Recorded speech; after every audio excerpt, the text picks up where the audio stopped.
Hey there, it's Jitsie, and you're listening to the Crush Chronicles podcast, a safe space to discuss crushes and how they affect our lives. So grab your coffee or wine, pull out your old diaries, and settle in for today's topic and discussion.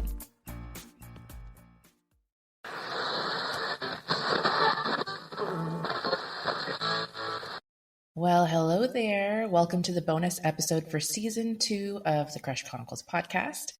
This is where I share with you the extra content and discussions that were not shared in the original release of each guest's episodes. Before that, I have to go over every podcast listener's favorite piece of episodes: housekeeping. I promise to keep it brief. The Crush Chronicles podcast is an interview-based podcast in which my guests read an excerpt from my serialized memoir on Substack of the same name, The Crush Chronicles, but the script is flipped as I use the excerpt as an inspiration for the questions I ask to get to know each guest and their unique experiences with crushes and relationships. I had to say that because I realized I never really said that in season 1 or season 2. That's the concept of the show. This podcast is released bi-weekly or every other week, but to better prepare for season 3, we will be taking a very, very brief break. Instead of releasing our premiere episode of season 3 in 2 weeks, we will begin on November 19th, so mark your calendar. So all we're doing is just skipping 1 week in which we would have normally released.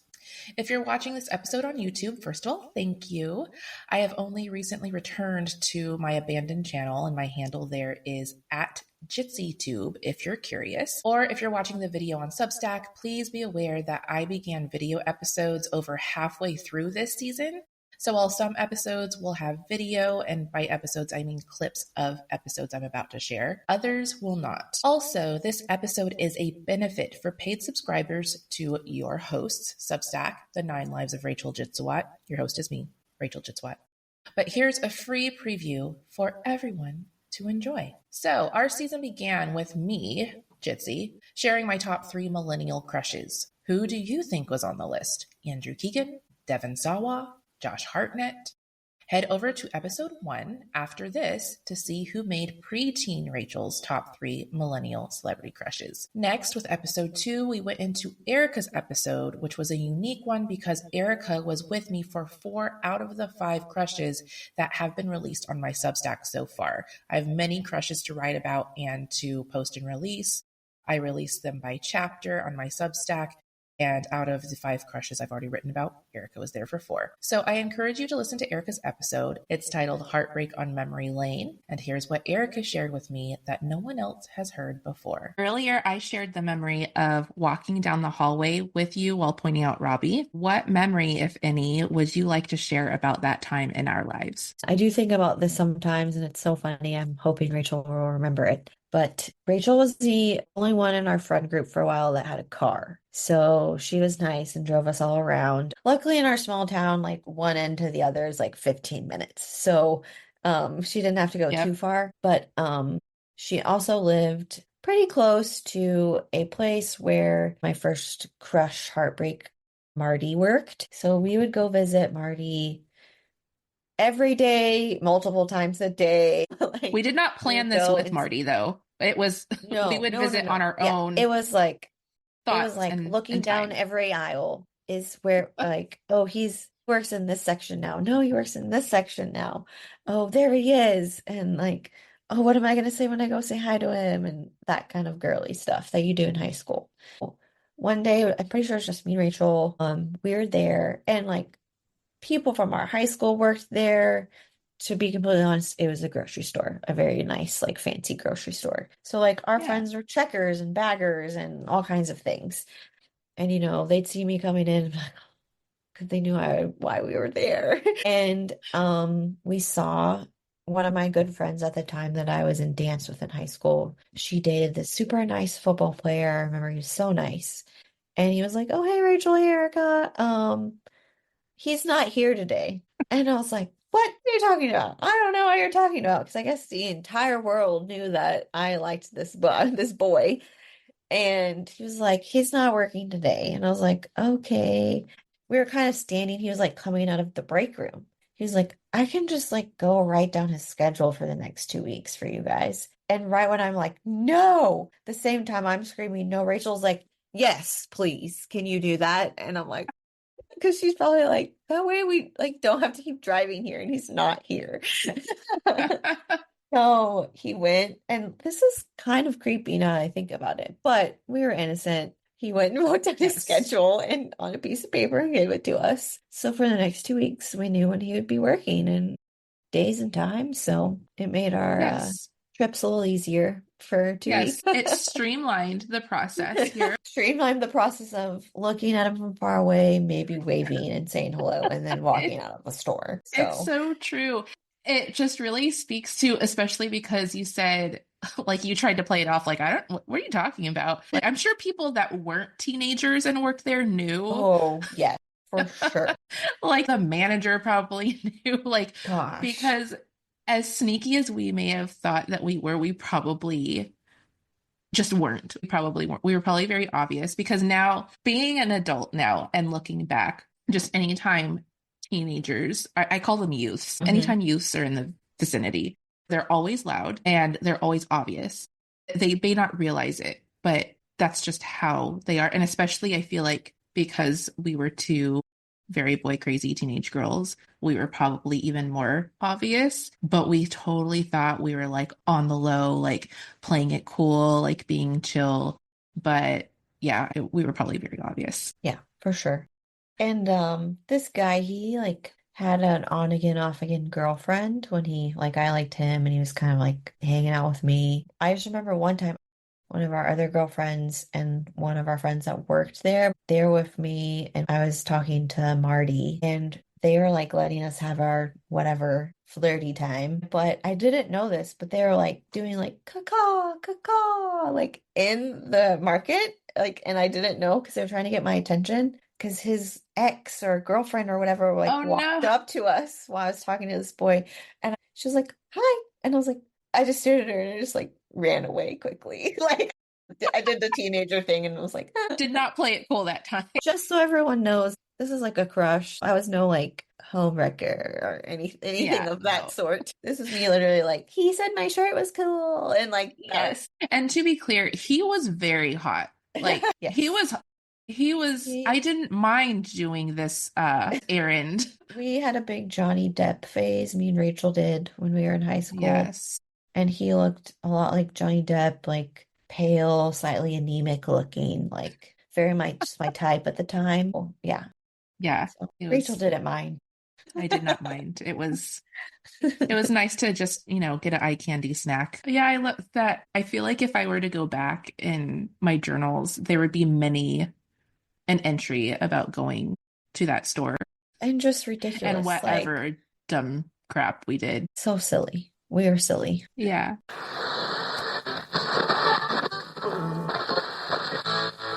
Next, we have Jasmine, beautiful spirit and shop owner of the local Gem Collective in Orange, California. You can check out her episode, The Romance of Meet Cutes and Finding Affection for Yourself.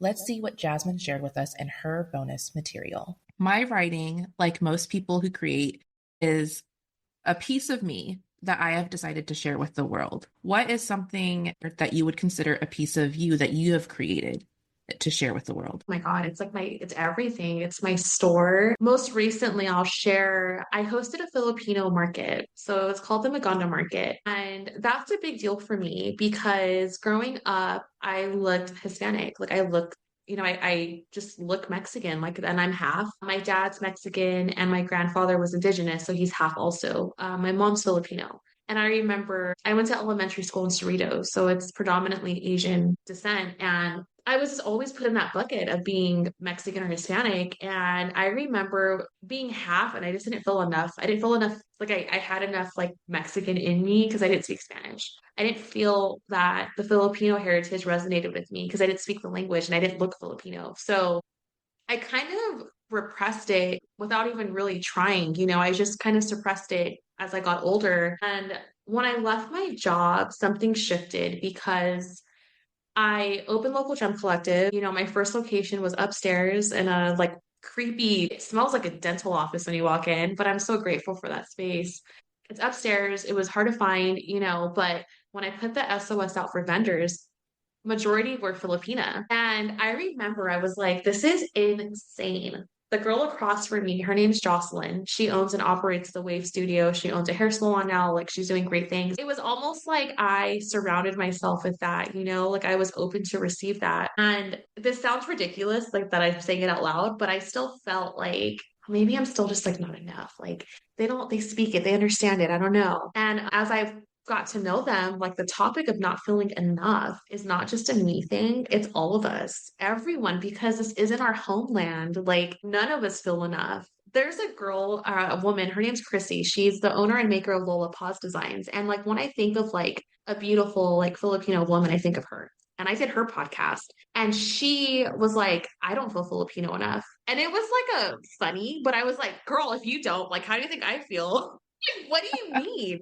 So I hosted this market, and we had a ton of interest. The way the community showed up and like the kindness in the guests and customers that came that day, like all of the girls, as I was looking around, I got emotional because I'm like, I do look like you. Like we do look alike. Like you're so kind, you're so welcoming. And I felt like that event was almost like a outing for myself, like acceptance almost. It was beautiful. So we're gonna do it again. That's probably gonna be like a quarterly thing. I love that you brought that up because I feel like not only a whole episode, but probably a whole show could be done about being mixed race because I'm half white, I'm half Thai. And I guess I look very racially ambiguous every place that I've moved to, because I did move a lot being a military brat. I always looked like I always would get, I don't want to say misidentified. I don't feel like that's the word, but they would just think I was local to wherever I was. So when I was in South Dakota, I would have, indigenous peoples there come and talk to me in their native tongue thinking I was, and I was like, I don't know what you're saying. When I Yeah. was in Florida, people would start speaking to me in Spanish all the time.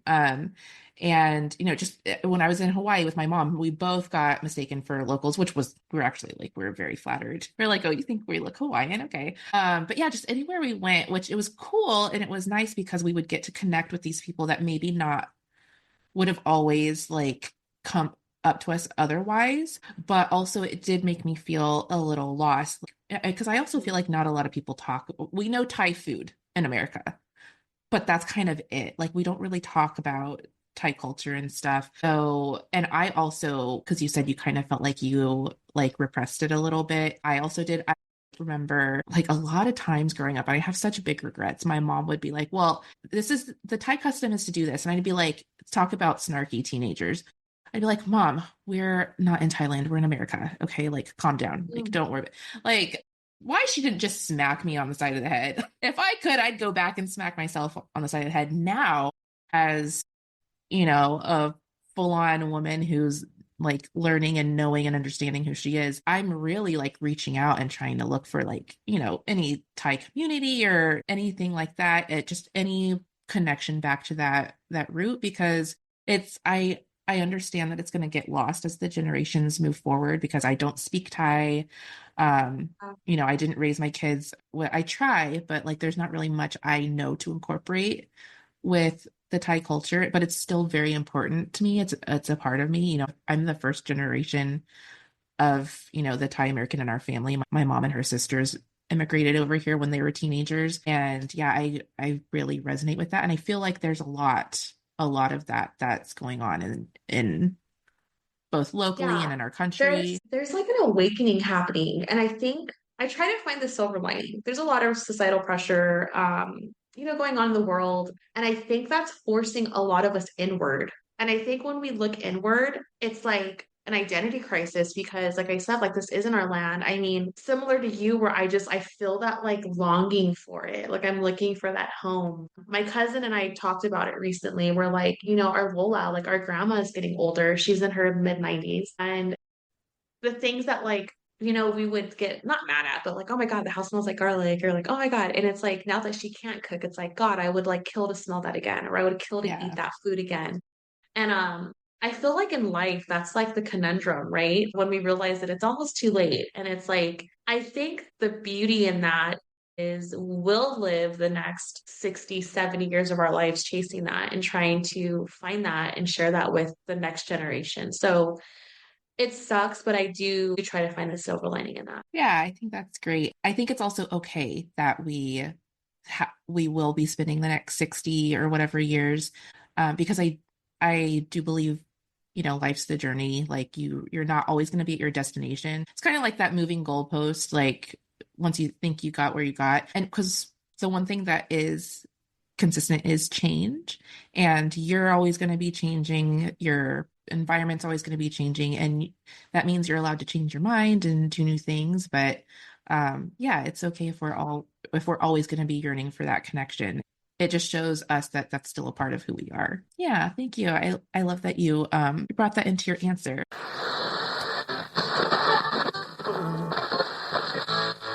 Then we have my sister-in-law, Sam, who shared a tad about what it was like to experience his crushes as a highly sensitive person. Check out her episode 4. Here's her extra content. I have always been an avid journaler. What is a practice you have had since childhood, and why do you do it? Same for me, journaling, 100%. I've always been a journaler. I think especially as a highly sensitive person, it can be a really powerful and nourishing tool for us to use. It's a safe and private space. We're able to take the time to process all that cycling that's going on in our head, that rumination of events or how we felt. We can explore ourselves more deeply, and we can release just that intensity of our emotions there. You can be also honest. A lot of highly sensitive people fall into the category of people pleasing because we're so aware and we're so empathetic of other people that we can not be honest or push down our own needs to make other people comfortable, to let them hold up space and not allow us to. And in the journal, you get to take up all the space on those pages. You get to be completely honest with how you really feel and not feel like someone's going to judge you or tell you you're wrong or gaslight you. And you can just process and let that all go on the pages. Oh, that's so well said, how you get to take up all of the space. I never thought about it like that, but it's so true. I very much am like a people pleaser recovering person, because for me, and I'm sure a lot of people feel this way who fall into the people pleasing category, I would get uncomfortable because I could sense when someone else was unhappy. And because you're so empathetic, because I am also too a very empathetic person, you can feel their discomfort and you want to fix it. That's also kind of like the healer in me. There's a healer in you too, which you can't always fix other people. Nor do they always want to be fixed. So you got to calm down a little bit. Yes. It is not it took lifetimes to learn. But yeah, that's why I would feel so uncomfortable. But yeah, that the journal pages were the comfortable space where, I would never do this in real life, but I could cuss somebody out if I was really mad or which I would never, again, even though I felt that way, I would never actually do it because, again, I don't want to hurt their feelings. Even post journaling and healing, I still trying not to hurt other people's feelings. Yes. But I love how you describe that as taking up the space, because I also touch on this a lot when I write, because as women, we're kind of also taught not to take up space. We get talked over, we get looked over, and just kind of shoved into the background of the house. Like, it's hard to take up your space and grow it and like really fulfill it. As women, as children too, I think we're taught at a very young age to be quiet, to not be so loud, to not have these crazy emotions of outbursts and stuff, and to shrink ourselves because we're too much. Yes, which totally affects us in our adulthood. Which sounds like it's common sense, but it's also really hard for everybody to learn. And all those things that you described, like don't be loud, don't be overexpressive. Those are like all the things that are joyous for us as children. We're basically being told, like, don't experience your joy in the way that you would like to. Extinguish that light that's just naturally coming from you, to dim the light. Yeah. To be more, make other people more comfortable, make society feel more comfortable. Don't step out of line, be like everybody else and conform. We just push it down, and it can become this darkness within us. And I know when I was a lot of my journaling, young adult, very dark. If I were to reread a lot of that stuff, very dark, very self-hatred, very what's wrong with me all the time? Who am I? Because of having to, with this being a highly sensitive person and not knowing what that was. And I really didn't even discover what that was until the last couple of years is when it really clicked for me and I deep dived into it. But by suppressing that, being told by everybody else around me, it just created this extreme darkness within me. Yeah. Yeah, I also recently, I think I had learned from one other source before I read your Substack about what a highly sensitive person was. And obviously, like, it deeply resonated. Also, this may seem random, but have you seen the movie Thunderbolts? Is this the new Avengers one? Mm-hmm. No, but my mom was telling me about the guy who has that darkness, right? Yeah, I think so. I think that's going to be my favorite movie of the year. Mm. And it hit home for, I think, a lot of people. So I highly recommend it.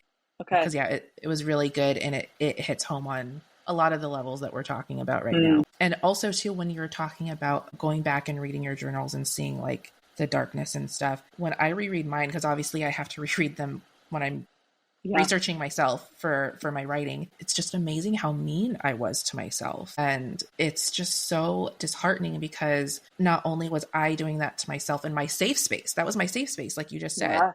I would be like, oh my God, I'm so fat, or